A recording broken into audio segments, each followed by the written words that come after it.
죽음을 경험한 자는 새로운 탄생을 경험했기 때문에 이제는 죄 안 지으려고 신앙생활 하는 것이 아니라 하나님 안에서 어떻게 하면 그분을 내 몸을 통해서 나타낼까? 그것이 우리의 삶의 전부가 된다는 것입니다.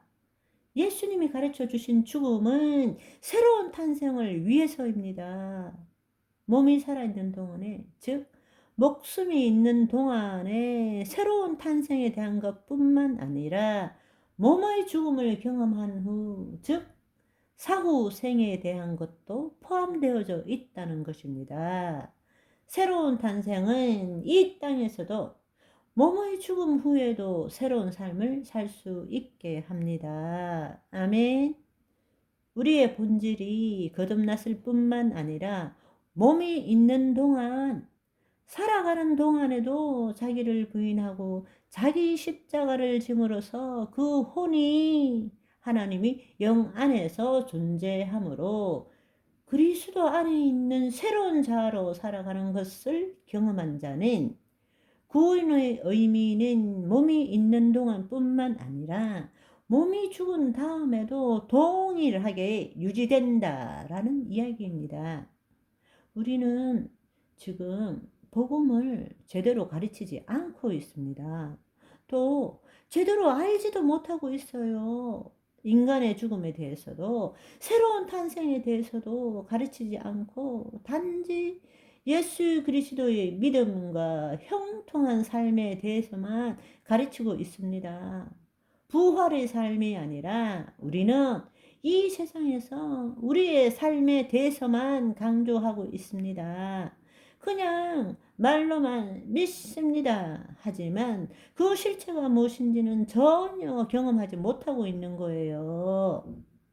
예수님께서 지신 십자가는 나를 위해서 지신 십자가이지만 그 십자가는 내 죄만을 사함받는 십자가가 아니고 예수님의 죽으심에 연합해야 하는 십자가, 내가 죽어야 하는 십자가라는 것입니다. 아멘. 그렇습니다. 다시 한번 강조하면 죄의 삭은 사망입니다. 죄값을 치르기 위해서는 예수님을 믿었다면 그의 죽으심에 동참하여 우리 몸이 죽기 전에 죽음을 경험해야 한다라는 것입니다. 아멘. 그런데 우리는 우리 죽음 없이 단지 죄사함에 초점을 둔 신앙생활을 하고 있다는 것입니다. 그리고는 죄 안 지으려고 애쓰며 노력하며 살아가고 있다는 것입니다. 고린도후서 4장 10절, 11절 말씀을 한번 보겠습니다.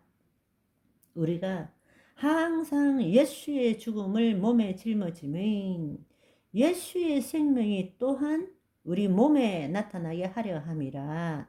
우리 살아있는 자가 항상 예수를 위하여 죽음에 넘겨짐은 예수의 생명이 또한 우리 죽을 육체에 나타나게 하려 함이라.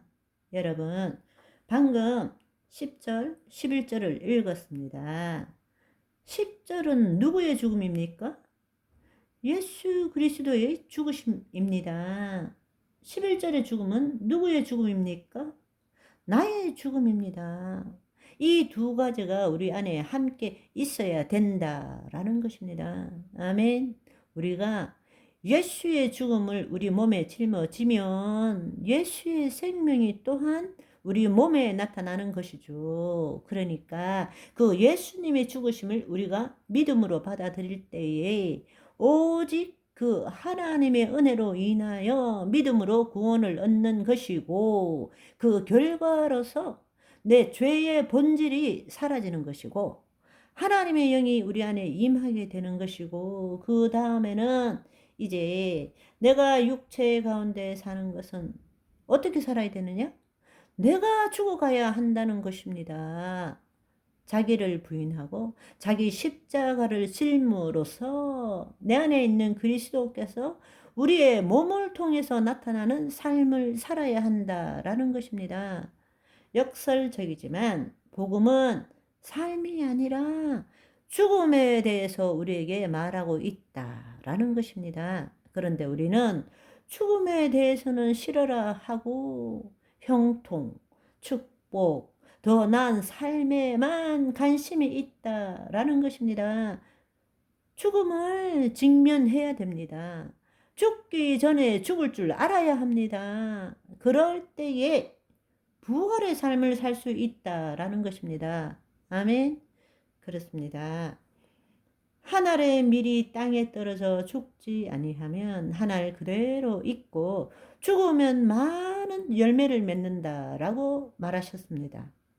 자기의 생명을 사랑하는 자는 잃어버릴 것이고 이 세상에서 자기 생명을 미워하는 자는 영생하도록 보존하리라 말씀하십니다.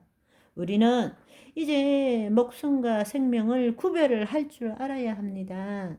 죽음은 한 생명체의 모든 기능이 완전히 정지되어서 원형 형태로 회복될 수 없는 상태를 의미하지만 성경적으로 볼 때는 그것을 죽음의 정의라고 볼 수 없습니다.